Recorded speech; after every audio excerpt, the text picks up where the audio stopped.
Every pregnancy needs utmost care and attention. But certain pregnancies need a little extra attention. An Rh negative mother carrying an Rh positive baby is at increased risk of complications. BSV is at the forefront to ensure safe delivery in every Rh negative pregnancy.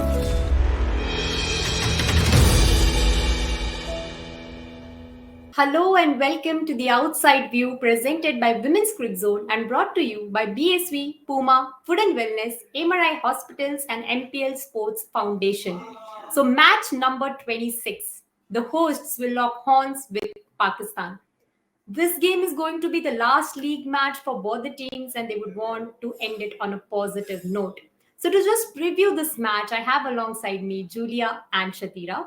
Welcome both of you to the show.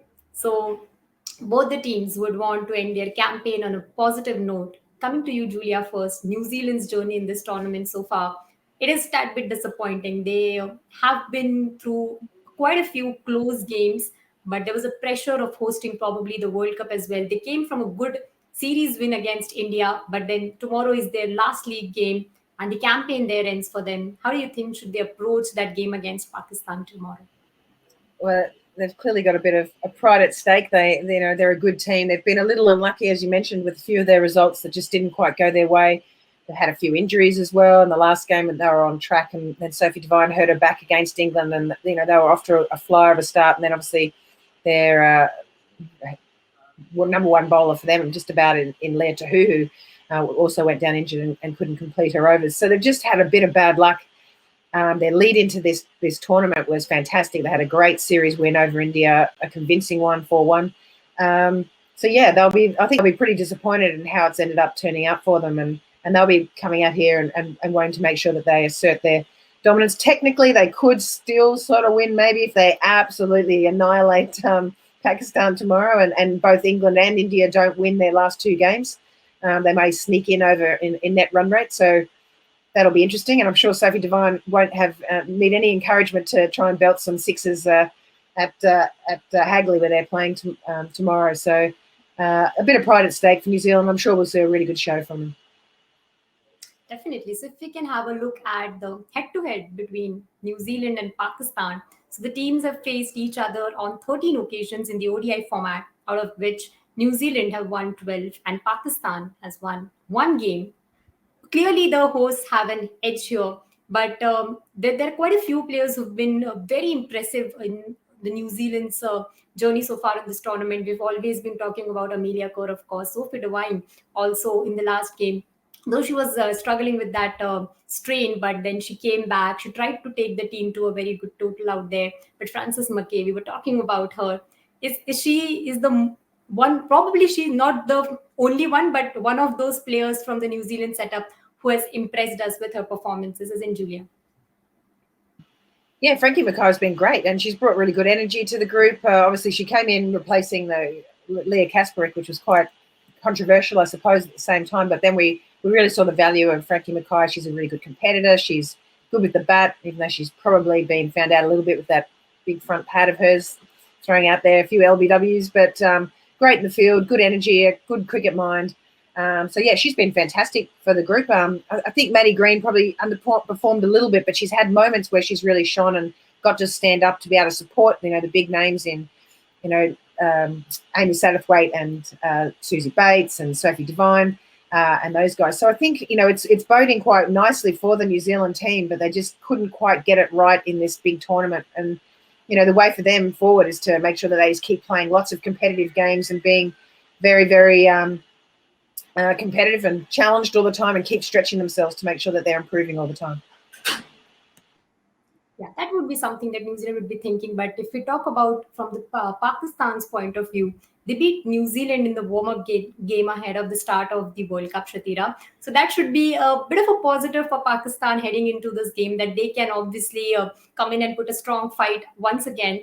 But for Pakistan, it would be a very important game as well. They've won one game in this tournament and broke their streak of not winning matches in the World Cup. But heading into this match, the Bisma Maruf led side would want to end their campaign on a positive note as well. So, how do you see them approaching this game against New Zealand?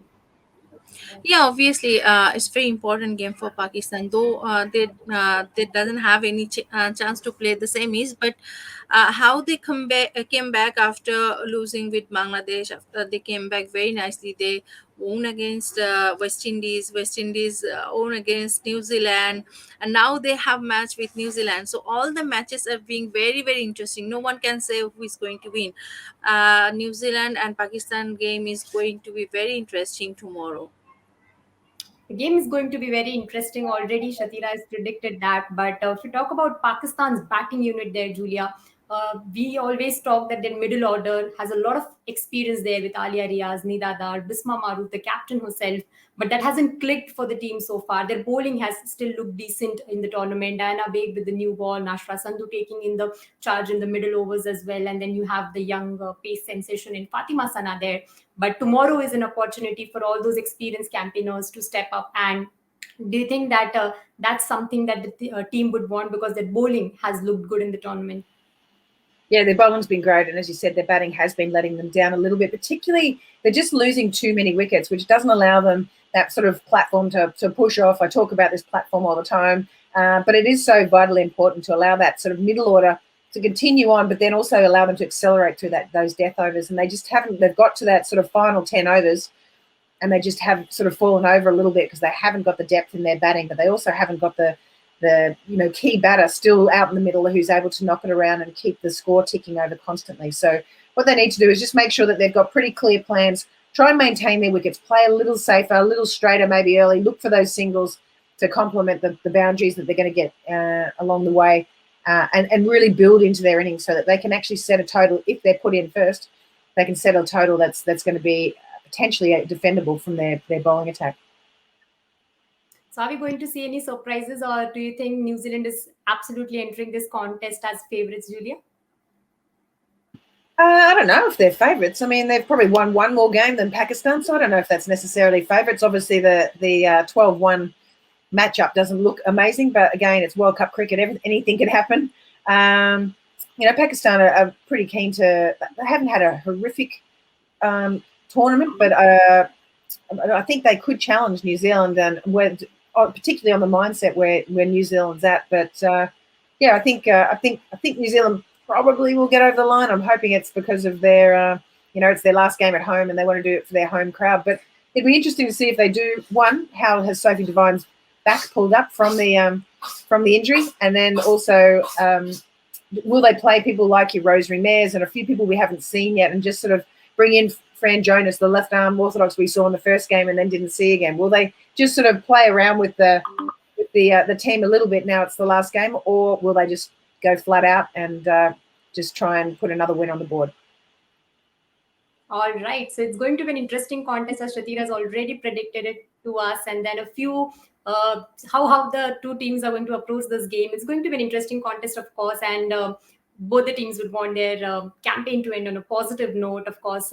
And then tomorrow we'll join you for the pre, mid, and post shows of that match as well. So until then, you stay tuned to Women's Cricket Zone for all the updates on women's cricket.